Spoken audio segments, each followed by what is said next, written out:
নাগেশ্বরীতে ভাওয়াইয়া যুবরাজ ও বীর মুক্তিযোদ্ধা কসিম উদ্দিনের 34তম মৃত্যুবার্ষিকী উপলক্ষে শ্রদ্ধা জ্ঞাপন স্মরণসভা ও ভাওয়াইয়া সন্ধ্যা অনুষ্ঠিত হয়েছে। বিস্তারিত থাকছে মোহাম্মদ রফিকুল ইসলামের প্রতিবেদনে।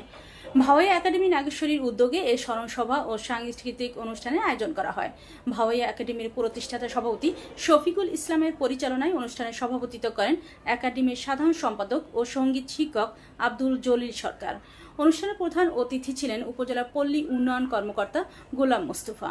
বিশেষ অতিথি হিসেবে উপস্থিত ছিলেন নাগেশ্বরী থানার ওসি এনামুল হক, নাগেশ্বরী সরকারি কলেজের প্রভাষক ও প্রতিষ্ঠাতা সভাপতি রেজাউল করিম রেজা।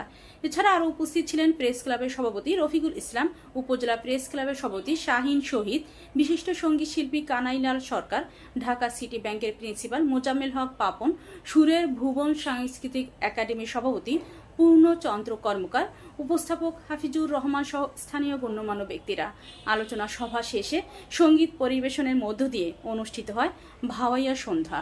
এ সময় বক্তারা ভাওয়াইয়া যুবরাজ কসিম উদ্দিনের জীবন, কর্ম ও ভাওয়াইয়া সঙ্গীতে তার অবদানের কথা স্মরণ করেন।